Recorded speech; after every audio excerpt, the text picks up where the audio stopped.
اللهم صل على محمد وعلى آل محمد كما صليت على إبراهيم وعلى آل إبراهيم إنك حميد مجيد. اللهم بارك على محمد وعلى آل محمد كما باركت على إبراهيم وعلى آل إبراهيم إنك حميد مجيد. بسم الله الرحمن الرحيم. اقترب للناس حسابهم وهم في غفلة معرضون ما يأتي من ذكر من رب محدث إلا استمعوا وهم يلعبون لاهية قلوبهم وأسروا النجوى الذين ظلموا هل هذا إلا بشر مثلكم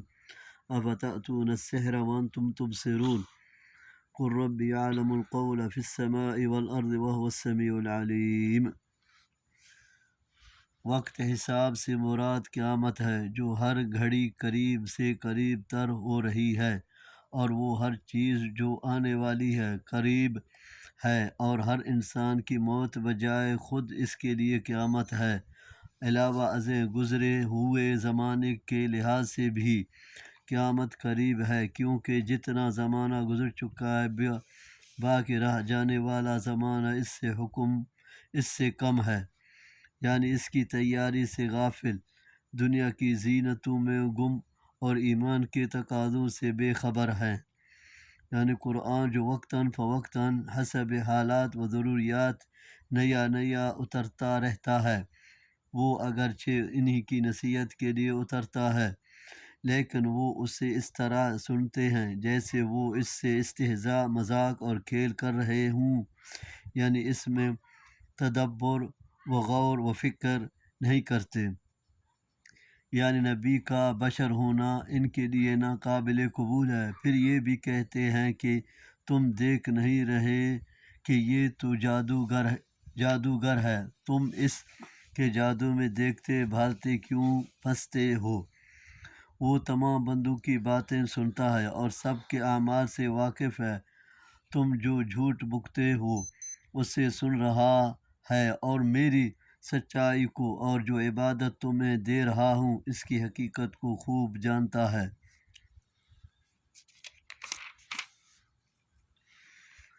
بل قالوا اضغاث احلام بل افتراه بل هو شاعر فليأتنا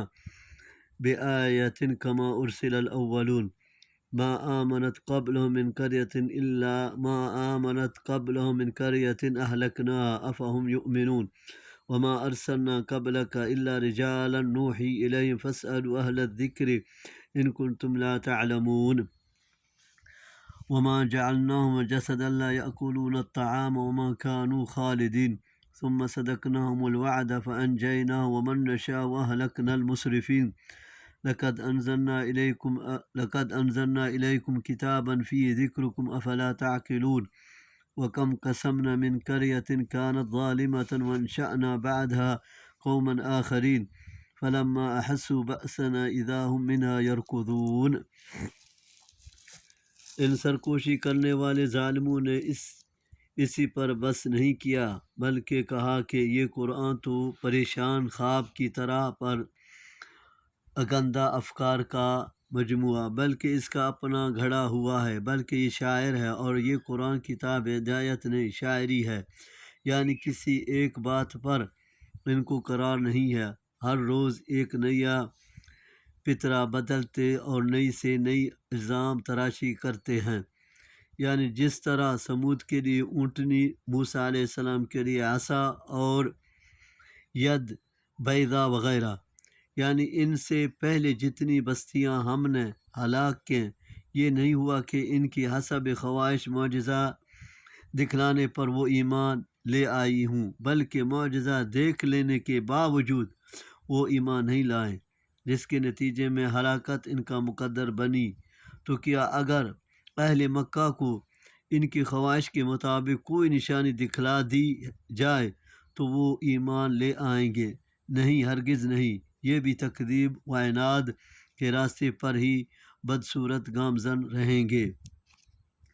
یعنی تمام نبی مرد انسان تھے، نہ کوئی غیر انسان کبھی نبی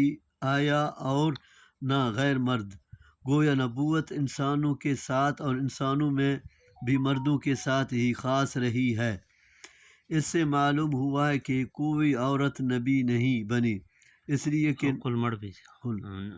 انبیاء علیہ السلام اس لیے کہ نبوت بھی ان فرائض میں سے ہے جو عورت کے طبعی اور فطری دائرہ عمل سے خارج ہے۔ اہل ذکر اہل علم سے مراد اہل کتاب ہیں جو سابقہ آسمانی کتابوں کا علم رکھتے تھے۔ ان سے پوچھ لو کہ پچھلے انبیاء جو ہو گزرے ہیں وہ انسان تھے یا غیر انسان، وہ تمہیں بتلائیں گے کہ تمام انبیاء انسان ہی تھے۔ اس سے بعد حضرات تقلید کا اثبات کرتے ہیں جو غلط ہے۔ تقلید یہ ہے کہ ایک معین شخص اور اس کی طرف منسوب ایک معین فقہ کو مرجع بنایا جائے اور اسی پر عمل کیا جائے۔ دوسرا یہ کہ بغیر دلیل کے اس بات کو تسلیم کیا جائے جبکہ آیت میں اہل ذکر سے مراد کوئی متعین شخص نہیں ہے بلکہ ہر وہ عالم ہے جو تورات و انجیل کا علم رکھتا تھا۔ اسے تو تقلید شخصی کی نفی ہوتی ہے۔ اس میں تو علماء کی طرف رجوع کرنے کی تاکید ہے جو عوام کے لیے ناگزیر ہے، جس سے کسی کو مجال انکار نہیں ہے، نہ کہ کسی ایک ہی شخص کا دامن پکڑ لینے کا حکم۔ علاوہ ازیں تورات و انجیل منسوخ کتابیں تھیں یا انسانوں کی خود ساختہ فقہ ہیں۔ اگر وہ آسمانی کتابیں تھیں تو مطلب یہ ہوا کہ علماء کے ذریعے سے نصوص شریعت معلوم کریں جو آیت کا صحیح مفہوم ہے۔ بلکہ وہ کھانا بھی کھاتے تھے اور موت سے ہم کھانا ہو کر راہ گران عالم بقا بھی ہوئے۔ یہ انبیاء کی بشریت ہی کی دلیل دی جا رہی ہے، یعنی دعوے کے مطابق نبیوں کو اور اہل ایمان کو نجات عطا کی اور حد سے تجاوز کرنے والے یعنی کفار و مشرکین کو ہم نے ہلاک کر دیا۔ قسم کے معنی ہیں توڑ پھوڑ کر رکھا دینا اور کم صیغہ تکثیر ہے، یعنی کتنی ہی بستیوں کو ہم نے ہلاک کر دیا، توڑ پھوڑ کر رکھ دیا۔ جس طرح دوسرے مقام پر فرمایا قوم نوح کے بعد ہم نے کتنی ہی بستیاں ہلاک کر دیں۔ سورۃ یونس، سورۃ اسرائیل۔ احساس کے معنی ہیں حواس کے ذریعے سے ادراک کر لینا، یعنی جب انہوں نے عذاب یا اس کے آثار کو آتے ہوئے آنکھوں سے دیکھ لیا یا کڑک گرج کی آواز سن کر معلوم کر لیا تو اس سے بچنے کے لیے راہ فرار ڈھونڈنے لگے۔ رکض کے معنی ہوتے ہیں کہ آدمی گھوڑے وغیرہ پر بیٹھ کر اس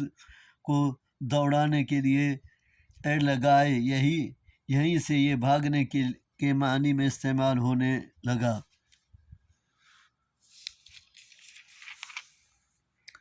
لا تركضوا وارجعوا إلى ما أترفتم فيه ومساكنكم لعلكم تسألون قالوا يا ويلنا إنا كنا ظالمين فما زالت تلك دعواهم حتى جعلناهم حصيدا خامدين وما خلقنا السماء والأرض وما بينهما لاعبين لو أردنا أن نتخذ لهوا لاتخذناه من لدنا إن كنا فاعلين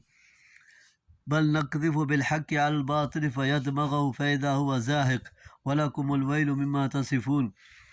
وله من في السماوات والأرض ومن عنده لا يستكبرون عن عبادته ولا يستحسرون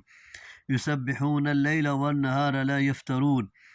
أم اتخذوا آلهة من الأرض هم ينشرون لو كان فيهما آلهة إلا الله لفسدتا فسبحان الله رب العرش عما يصفون۔ یہ فرشتوں نے ندا دی یا مومنوں نے استہزاء کے طور پر کہا، یعنی جو نعمتیں اور آزائشیں تمہیں حاصل تھیں جو تمہارے کفر اور سرکشی کا باعث تھیں، اور وہ مکانات جن میں تم رہتے تھے اور جن کی خوبصورتی اور پائیداری پر فخر کرتے تھے، ان کی طرف پلٹو اور عذاب کے بعد تمہارا حال احوال تو پوچھ لیا جائے کہ تم پر یہ کیا بیتی، کس طرح بیتی اور کیوں بیتی۔ یہ سوال بطور طنز اور مذاق کے ہے، ورنہ ہلاکت کے شکنجے میں کسی جانے کے بعد وہ جواب دینے کی پوزش میں ہی کب رہتے تھے،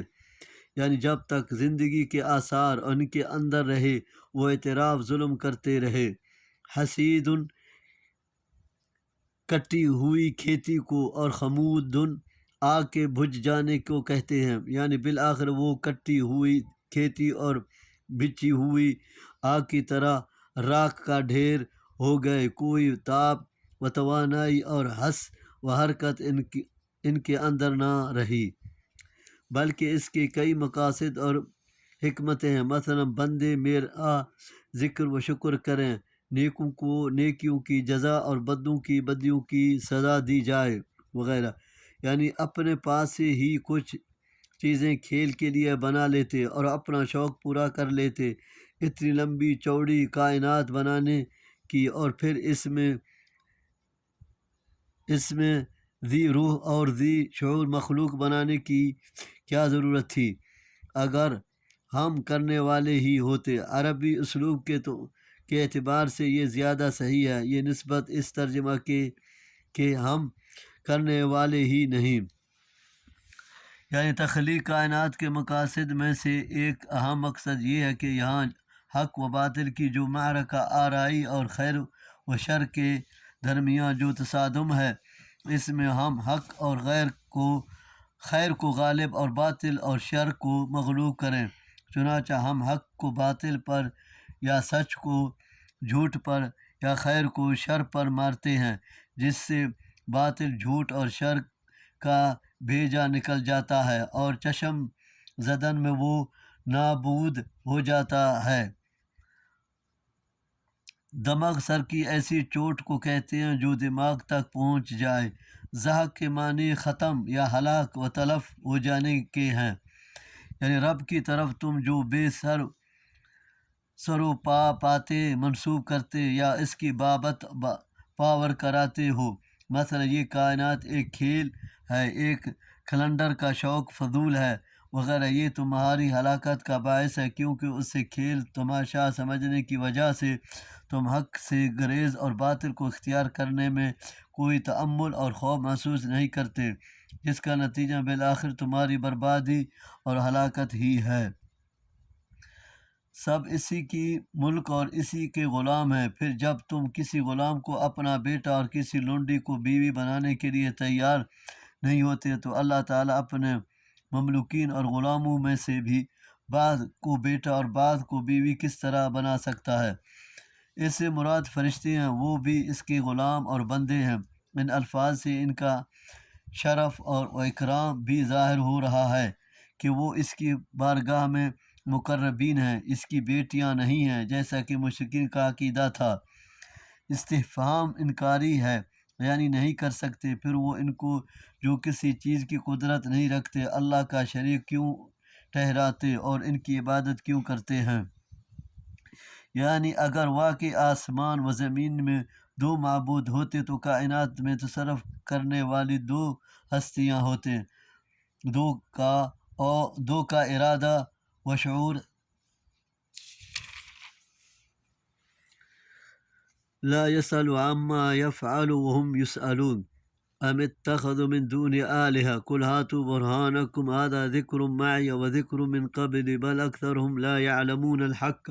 فهم معرضون وما أرسلنا من قبلك من رسول إلا نوحي إليه أنه لا إله إلا أنا فاعبدون وقالوا اتخذ الرحمن ولدا سبحانه بل عباد مكرمون لا يسبقون بالقول وهم بأمره يعملون يعلم ما بين أيديهم وما خلفهم ولا يشفعون إلا لمن ارتضى وهم من خشية مشفقون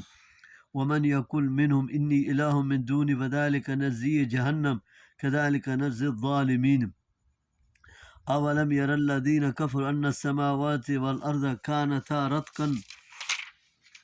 كانتا رتقا ففتقناهما وجعلنا من الماء كل شيء حي أفلا يؤمنون۔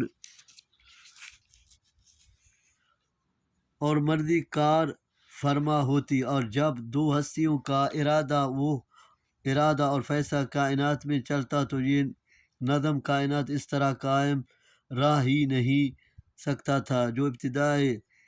آفریش سے بغیر کسی ادنا توقف کے قائم چلا آ رہا ہے، کیونکہ دونوں کا ارادہ ایک دوسرے سے ٹکراتا، دونوں کی مرضی کا آپس میں تصادم ہوتا، دونوں کے اختیارات ایک دوسرے کی مخالفت سمت میں استعمال ہوتے، جس کا نتیجہ ابتری اور فساد کی صورت میں رونما ہوتا، اور اب تک ایسا نہیں ہوا۔ تو اس کے صاف معنی یہ ہے کہ کائنات میں صرف ایک ہی ہستی ہے جس کا ارادہ و مشیت کار فرما ہے۔ جو کچھ بھی ہوتا ہے صرف اور صرف اسی کے حکم پر ہوتا ہے، اس کے دیے ہوئے کو کوئی روک نہیں سکتا، اور جس سے وہ اپنی رحمت روک لے اس کو دینے والا کوئی نہیں۔ ذکر من معیہ سے قرآن اور دوسرے ذکر سے مسابقہ کتب آسمانی مراد ہیں۔ مطلب یہ ہے کہ قرآن میں اور اس سے قبل کی دیگر کتابوں میں سب میں صرف ایک ہی معبود کی الوہیت اور ربوبیت کا ذکر ملتا ہے، لیکن یہ مشرکین اس حق کو تسلیم کرنے کے لیے تیار نہیں، اور بدصورت اس توحید سے منہ موڑے ہوئے ہیں۔ یعنی تمام پیغمبر بھی یہی توحید کا پیغام لے کر آئے۔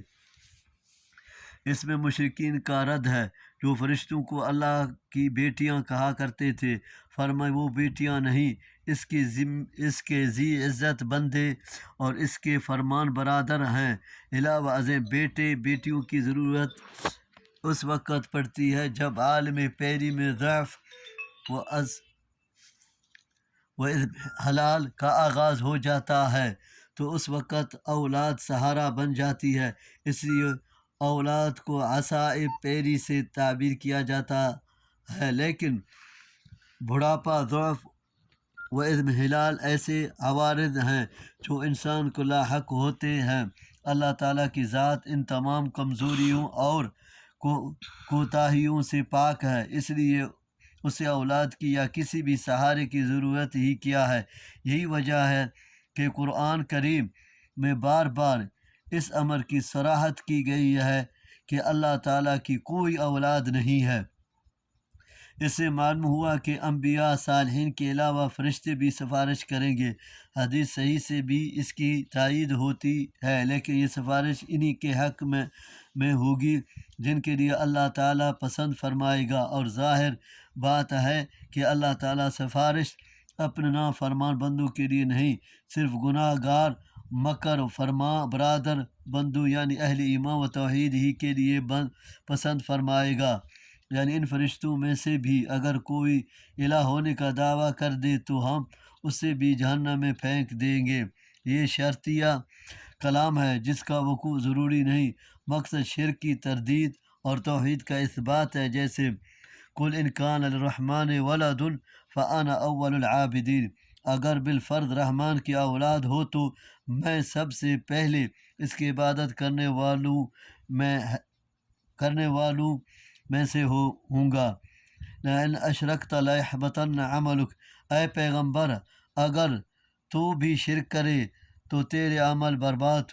جائیں گے۔ یہ سب مشروط ہیں جن کا وقوع غیر ضروری ہے۔ اس سے رویت عینی نہیں، رویت قلبی مراد ہے، یعنی کیا انہوں نے غور و فکر نہیں کیا یا انہوں نے جانا نہیں۔ رتق کے معنی بند کے اور فتق کے معنی پھاڑنے کھولنے اور الگ الگ کرنے کے ہیں، یعنی آسمان و زمین ابتدائی امر ہیں، باہم ملے ہوئے اور ایک دوسرے کے ساتھ پیوست تھے، ہم نے ان کو ایک دوسرے سے الگ کیا۔ وَجَعَلْنَا فِي الْأَرْضِ رَوَاسِيَ أَن تَمِيدَ بِهِمْ وَجَعَلْنَا فِيهَا فِجَاجًا سُبُلًا لَعَلَّهُمْ يَهْتَدُونَ وَجَعَلْنَا السَّمَاءَ سَقْفًا مَحْفُوظًا وَهُمْ عَنْ آيَاتِهَا مُعْرِضُونَ وَهُوَ الَّذِي خَلَقَ اللَّيْلَ وَالنَّهَارَ وَالشَّمْسَ وَالْقَمَرَ كُلٌّ فِي فَلَكٍ يَسْبَحُونَ وَمَا جَعَلْنَا لِبَشَرٍ مِّن قَبْلِكَ الْخُلْدَ أَفَإِن مِّتَّ فَهُمُ الْخَالِدُونَ كُلُّ نَفْسٍ ذَائِقَةُ الْمَوْتِ وَنَبْلُوكُم بِالشَّرِّ وَالْخَيْرِ فِتْنَةً وَإِلَيْنَا تُرْجَعُونَ وَإِذَا رَآكَ الَّذِينَ كَفَرُوا إِن يَتَّخِذُونَكَ إِلَّا هُزُوًا أَهَذَا الَّذِي يَذْكُرُ آلِهَتَكُمْ وَهُمْ بِذِكْرِ الرَّحْمَنِ هُمْ كَافِرُونَ خلق الانسان من عجل سأریکم آیاتی فلا تستعجلون۔ آسمانوں کو اوپر کر دیا جس سے بارش برستی ہے، اور زمین کو اپنی جگہ پر رہنے دیا تاہم وہ پیداوار کے قابل ہو گئی۔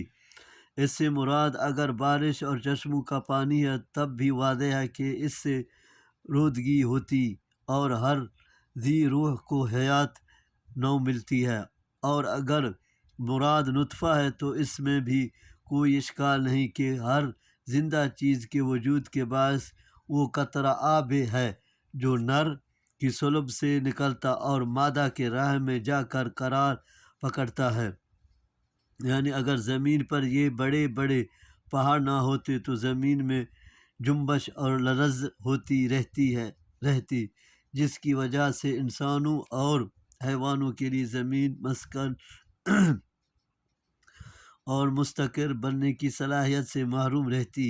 ہم نے پہاڑوں کا بوجھ اس پر ڈال کر اسے ٹانوا ڈول ہونے سے محفوظ کر دیا۔ اس سے مراد زمین یا پہاڑ ہیں، یعنی زمین میں کشادہ راستے بنا دیے یا پہاڑوں میں درے رکھ دیے جس سے ایک علاقے سے دوسرے علاقے میں آنا جانا آسان ہو گیا۔ یہاں دونوں کا ایک دوسرا مفہوم یہ بھی ہو سکتا ہے تاکہ وہ ان کے ذریعے سے اپنی معاش کے مصالح و مفادات حاصل کر سکیں۔ سقفاً محفوظاً زمین کے لیے محفوظ چھت، جس طرح خیمے اور قبے کی چھت ہوتی ہے، یا اس معنی میں محفوظ کہ ان کو زمین پر گرنے سے روک رکھا ہے، ورنہ آسمان زمین پر گر پڑے تو زمین کا سارا نظام تحت و بالا ہو سکتا ہے، یا شیاطین سے محفوظ جیسا فرمایا وَحَفِظْنَا مِن كُلِّ شَيْطَانٍ رَجِيمٍ، یعنی رات کو آرام اور دن کو معاش کے لیے بنایا، سورج کو دن کی نشانی، چاند کو رات کی نشانی بنایا تاکہ مہینوں اور سالوں کا حساب کیا جا سکے جو انسان کی اہم ضروریات میں سے ہے۔ جس طرح پیر ایک سطح آب پر تیرتا ہے اسی طرح چاند اور سورج اپنے اپنے مدار پر تیرتے یعنی رواں دواں رہتے ہیں۔ یہ کفار کے جواب میں نبی صلی اللہ علیہ وسلم کی بابت کہتے تھے کہ ایک دن اسے مر ہی جانا ہے۔ اللہ تعالیٰ نے فرمایا موت تو ہر انسان کو آنی ہے، اور اس اصول سے یقینا محمد رسول اللہ صلی اللہ علیہ وسلم بھی مستثنیٰ نہیں، کیونکہ وہ بھی انسان ہی ہیں، اور ہم نے کسی انسان کے لیے بھی دوام اور ہمیشگی نہیں رکھی ہے۔ لیکن کیا یہ بات کہنے والے خود نہیں مریں گے؟ اس سے صنم پرستوں کی بھی تردید ہو گئی جو دیوتاؤں کی اور انبیاء اولیاء کی زندگی کے قائل ہیں، اور اسی بنیاد پر ان کو حاجت روا اور مشکل کشا سمجھتے ہیں۔ فنعوذ باللہ من هذه العقیدہ الفاسدہ التي تعارض القرآن، یعنی کبھی مصائب و آلام سے دو چار کر کے، اور کبھی دنیا کے وسائل فراواں سے بہرہ ور کر کے، کبھی صحت و فراخی کے ذریعے سے اور کبھی تنگی و بیماری کے ذریعے سے، کبھی تو نگری دے کر اور کبھی فقر و فاقہ میں مبتلا کر کے ہم آزماتے ہیں تاکہ ہم دیکھیں کہ شکر گزاری کون کرتا ہے اور ناشکری کون، صبر کون کرتا ہے اور نا صبر کون۔ شکر اور صبر یہ رضا الہی کا، اور کفر نعمت اور ناصبری غضب الہی کا موجب ہے۔ وہاں تمہارے عملوں کے مطابق اچھی یا بری جزا دیں گے۔ اول ذکر لوگوں کے لیے بھلائی اور دوسروں کے لیے برائی، اس کے باوجود یہ رسول اللہ صلی اللہ علیہ وسلم کا استہزاء و مذاق اڑاتے ہیں، جس طرح دوسرے مقام پر فرمایا وَإِذَا رَأَوْكَ إِنْ يَتَّخِذُونَكَ إِلَّا هُزُوًا أَهَذَا الَّذِي بَعَثَ اللَّهُ رَسُولًا، جب اے پیغمبر یہ کفار مکہ تجھے دیکھتے ہیں تو تیرا مذاق اڑانے لگ جاتے ہیں، کہتے ہیں کہ یہی وہ شخص ہے جسے اللہ نے رسول بنا کر بھیجا ہے۔ یہ کفار کے مطالبہ عذاب کے جواب میں ہے کہ چونکہ انسان کی فطرت میں عجلت اور جلد بازی ہے، اس لیے وہ وَيَقُولُونَ مَتَى هَذَا الْوَعْدُ إِن كُنتُمْ صَادِقِينَ لو يعلم الذين كفروا حين لا يكفون عن وجوههم النار ولا عن ظهورهم ولا هم ينصرون بل تأتيهم بغتة فتبعتهم فلا يستطيعون ردها ولا هم ينظرون ولقد استهزئ برسل من قبلك فحاق بالذين سخروا منهم ما كانوا به يستهزئون قل من يكلؤكم بالليل والنهار من الرحمن بل هم عن ذكر ربهم معرضون أم لهم إله تمنعهم من دوننا لا يستطيعون نصر أنفسهم ولا هم منا يسحبون بل متعنا هؤلاء وآباءهم حتى طال عليهم العمر أفلا يرون أن نأتي الأرض ننقصها من أطرافها أفهم الغالبون قل إنما أنذركم بالوحي ولا يسمع الصم الدعاء إذا ما ينذرون۔ پیغمبر سے بھی جلدی مطالبہ کرنے لگ جاتا ہے کہ اپنے اللہ سے کہا کر ہم پر فوراً عذاب نازل کروا دے۔ اللہ نے فرمایا جلدی مت کرو، میں عنقریب اپنی نشانیاں تمہیں دکھاؤں گا۔ ان نشانیوں سے مراد عذاب بھی ہو سکتا ہے اور صداقت رسول اللہ صلی اللہ علیہ وسلم کے دلائل و براہین بھی ہے۔ اس کا جواب محذوف ہے، یعنی اگر یہ جان لیتے تو پھر عذاب کا جلدی مطالبہ نہ کرتے، یا یقیناً جان لیتے کہ قیامت آنے والی ہے، یا کفر پر قائم نہ رہتے بلکہ ایمان لے آتے، یعنی انہیں کچھ سمجھا نہیں دے گا کہ وہ کیا کریں کہ وہ توبہ و اعتذار کا اہتمام کر لیں۔ رسول اللہ صلی اللہ علیہ وسلم کو تسلی دی جا رہی ہے کہ مشرکین کا استہزاء اور تکذیب سے بد دل نہ ہوں، یہ کوئی نئی بات نہیں ہے، تجھ سے پہلے آنے والے پیغمبروں کے ساتھ بھی یہی معاملہ کیا گیا، بالآخر وہی عذاب ان پر الٹ پڑا، یعنی اس نے انہیں گھیر لیا جس کا وہ استہزاء و مذاق اڑایا کرتے تھے اور جس کا وقوع ان کے نزدیک مستبعد تھا، جس طرح دوسرے مقام پر فرمایا وَلَقَدْ كُذِّبَتْ رُسُلٌ مِّن قَبْلِكَ فَصَبَرُوا عَلَىٰ مَا كُذِّبُوا وَأُوذُوا حَتَّىٰ أَتَاهُمْ نَصْرُنَا۔ تجھ سے پہلے بھی رسول جھٹلائے گئے، پس انہوں نے تکذیب پر اور ان کا تکلیفوں پر جو انہیں دی گئی صبر کیا، یہاں تک کہ ان کے پاس ہماری مدد آ گئی۔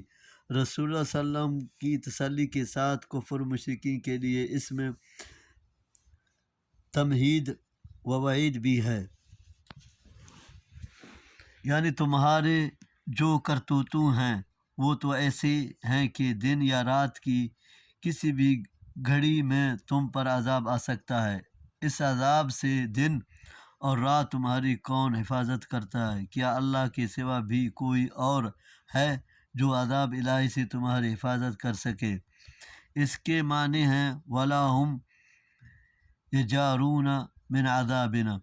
نہ وہ ہمارے عذاب سے ہی محفوظ ہیں، یعنی وہ خود اپنی مدد پر اور اللہ کے عذاب سے بچنے پر قادر نہیں ہیں، پھر ان کی طرف سے ان کی مدد کیا ہونی ہے، اور وہ انہیں عذاب سے کس طرح بچا سکتے ہیں؟ یعنی ان کے یا ان کے آبا و اجداد کی زندگیاں اگر عیش و راحت میں گزر گئے تو کیا وہ سمجھتے ہیں کہ وہ صحیح راستے پر ہیں اور آئندہ بھی انہیں کچھ نہیں ہوگا؟ نہیں، بلکہ یہ چند روزہ زندگی کا آرام تو تمہارے اصول مہلت کا ایک حصہ ہے، اس سے کسی کو دھوکہ اور فریب میں مبتلا نہیں ہونا چاہیے۔ یعنی ارض کفر بتدریج گھٹ رہی ہے اور دولت اسلام وسعت پذیر ہے، کفر کے پیروں تلے سے زمین کھسک رہی ہے اور اسلام کا غلبہ بڑھ رہا ہے، اور مسلمان علاقے پر علاقہ فتح کرتے چلے جا رہے ہیں، یعنی کفر کو سمٹا اور اسلام کو بڑھتا ہوا دیکھ کر بھی کیا وہ کافر یہ سمجھتے ہیں کہ وہ غالب ہیں؟ استفہام انکاری ہے، یعنی وہ غالب نہیں مغلوب ہیں، فاتح نہیں مفتوح ہیں، معذور سرفراز نہیں، ذلت و خواری ان کا مقدر ہے۔ یعنی قرآن سنا کر انہیں وعظ و نصیحت کر رہا ہوں، اور یہی میری ذمہ داری اور منصب ہے، لیکن جن لوگوں کو کے کانوں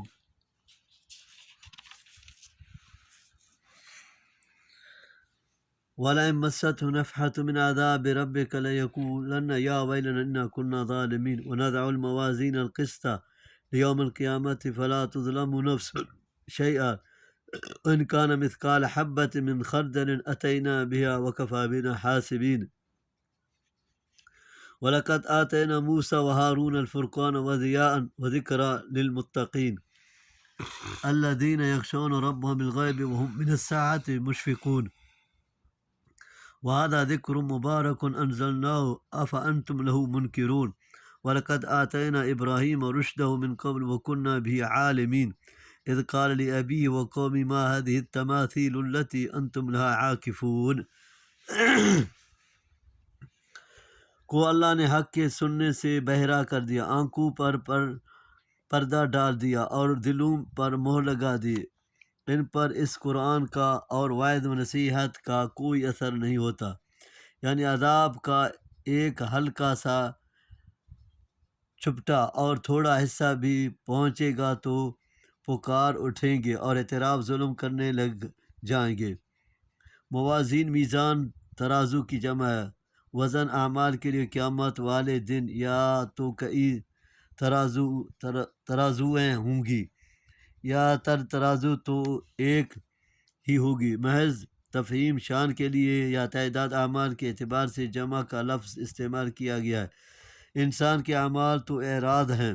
یعنی ان کا کوئی ظاہری وجود یا جسم تو ہے نہیں، پھر وزن کس طرح ہوگا؟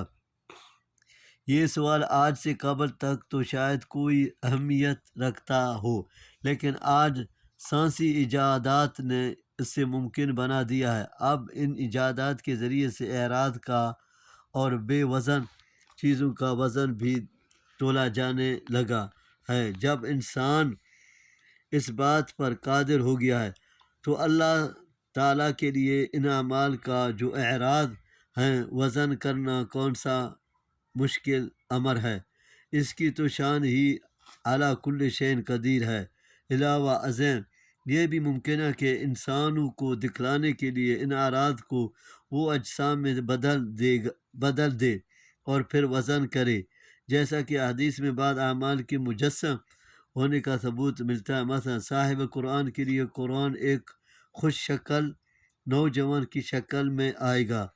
وہ پوچھے گا تو کون ہے؟ وہ کہے گا کہ میں قرآن ہوں جسے تو راتوں کو قیام اللیل میں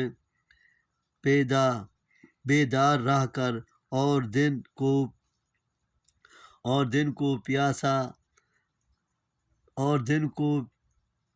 پیاسا رہ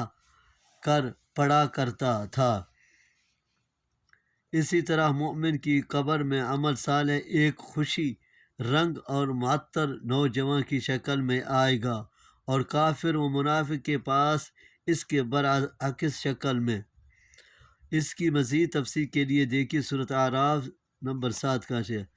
قسط مصدر اور الموازین کی صفت ہے، معنی ہے ذوات قسط، انصاف کرنے والا ترازو یا تروازاں ہیں، والی ترازو یا تروازائیں۔ یہ تورات کی صفات بیان کی گئی جو حضرت موسیٰ علیہ السلام کی دی گئی تھی۔ اس میں بھی متقین کے لیے ہی نصیحت تھی، جیسا قرآن کریم بھی ھدی للمتقین کہا گیا ہے، کیونکہ جن کے دلوں میں اللہ کا تقویٰ نہیں ہوتا وہ اللہ کی کتاب کی طرف توجہ ہی نہیں کرتے، تو آسمانی کتاب ان کے لیے نصیحت اور ہدایت کا ذریعہ کس طرح ہے؟ نصیحت ہدایت کے لیے تو ضروری ہے کہ اس کی طرف توجہ کی جائے اور اس میں غور و فکر کیا جائے۔ یہ متقین صفات ہیں، جیسے سورۃ بقرہ کے آغاز میں اور دیگر مقامات پر بھی متقین صفات کا تذکرہ ہے۔ یہ قرآن جو یاد دہائی حاصل کرنے والی کے لیے ذکر اور نصیحت اور خیر و برکت کا حامل ہے، اسے بھی ہم نے ہی اتارا ہے۔ تم اس کے منزل من اللہ ہونے سے کیوں انکار کرتے ہو، جب کہ تمہیں اعتراف ہے کہ تورات اللہ کی طرف سے ہی نازل کردہ کتاب ہے۔ من قبل سے مراد یا تو یہ ہے کہ ابراہیم علیہ السلام کو رشد، ہدایت یا ہوش مندی دینے کا واقعہ موسیٰ علیہ السلام کو عطائے تورات سے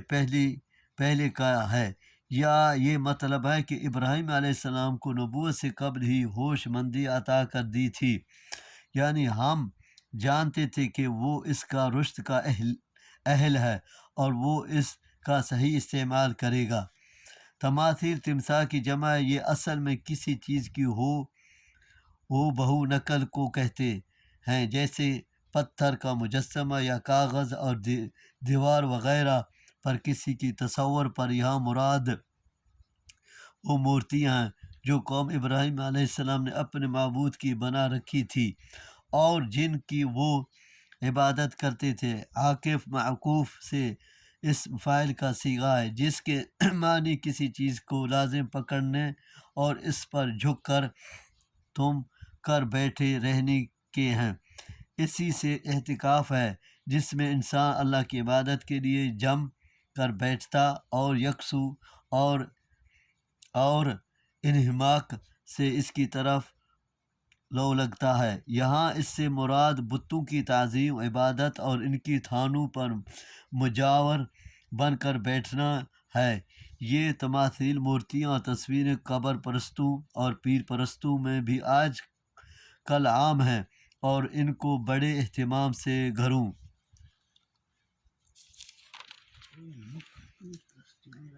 اور دکانوں میں بطور قالوا وجدنا آباءنا لها عابدين قال لقد كنتم أنتم وآباؤكم في ضلال مبين قالوا أجئتنا بالحق أم أنت من اللاعبين قال بل ربكم رب السماوات والأرض الذي فطرهن وأنا على ذلك من الشاهدين وتالله لأكيدن أصنامكم بعد أن تولوا مدبرين فجعلهم جذاذا إلا كبيرا لهم لعلهم إليه يرجعون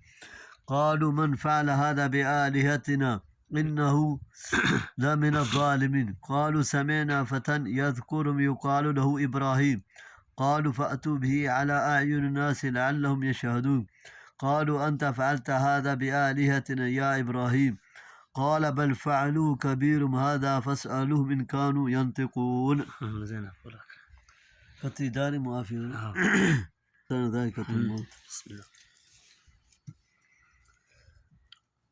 اور دکانوں میں بطور تبرک آویزیاں کیا جاتا ہے۔ اللہ تعالیٰ انہیں سمجھ عطا فرمائے۔ جس طرح آج بھی جہالت و خرافات پھنسنے ہوئے مسلمان کو بدعات و رسومات جاہلیہ سے روکا جائے تو وہ جواب دیتے ہیں کہ ہم انہیں کس طرح چھوڑیں جب کہ ہمارے آبا و اجداد بھی یہی کچھ کرتے رہے ہیں۔ اور یہی جواب وہ حضرات دیتے ہیں جو نصوص کتاب و سنت سے اعراض کر کے علماء و مشائخ کے آراء و افکار سے چمٹتے رہنے کو ضروری خیال کرتے ہیں۔ یہ اس لیے کہا کہ انہوں نے اس سے قبل توحید کی یہ آواز ہی نہیں سنی تھی، انہوں نے سوچا پتہ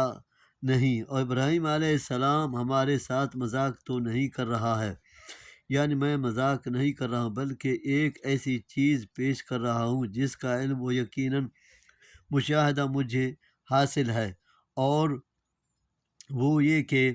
تمہارا معبودیہ مورتیاں نہیں بلکہ وہ رب ہے جو آسمان اور زمین کا مالک اور ان کا پیدا کرنے والا ہے۔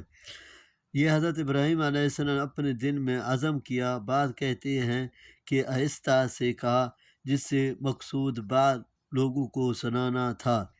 واللہ عالم۔ قید تدبیر سے مراد یہاں وہ عملی سعی ہے جو وہ زبانی وعظ کے بعد تغیر منکر کے عملی اہتمام کی شکل میں کرنا چاہتے تھے،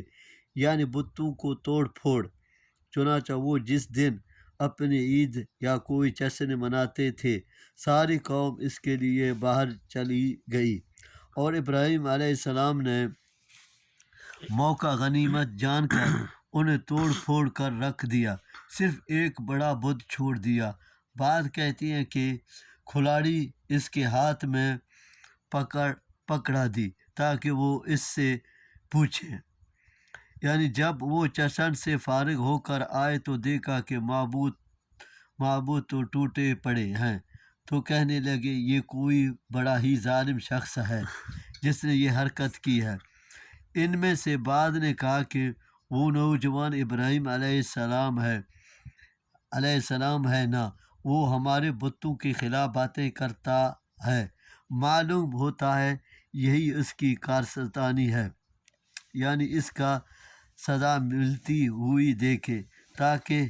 آئندہ کوئی اور یہ کام نہ کرے، یا یہ معنی ہے کہ لوگ اس بات کی گواہی دیں کہ انہوں نے ابراہیم علیہ السلام کو بت تو توڑتے ہوئے دیکھا یا ان کے خلاف باتیں کرتے ہوئے سنا ہے۔ چنانچہ حضرت ابراہیم علیہ السلام کو مجمع میں لایا گیا اور ان سے پوچھا گیا۔ حضرت ابراہیم علیہ السلام نے جواب دیا کہ یہ کام تو اس بڑے بت نے کیا، اگر یہ ٹوٹے ہوئے بت بول کر بتلا سکتے ہیں تو ذرا ان سے پوچھو تو صحیح بطور تعریض اور تثبیت کے انہوں نے کہا تاکہ وہ یہ بات جان لیں کہ جو نہ بول سکتا ہو، نہ کسی چیز سے آگاہی کی صلاحیت رکھتا ہو، وہ معبود نہیں ہو سکتا، نہ اس پر الہ کا اطلاق ہی صحیح ہے۔ ایک حدیث صحیح میں حضرت ابراہیم علیہ السلام کے اس قول بل فعلہ کبیرہم کو لفظ کذب سے تعبیر کیا گیا ہے کہ ابراہیم علیہ السلام نے 3 جھوٹ بولے، 2 اللہ کے لیے، ایک انی سکیم اور دوسرا یہی، اور تیسرا حضرت سارہ اپنی بیوی کو بہن کہنا۔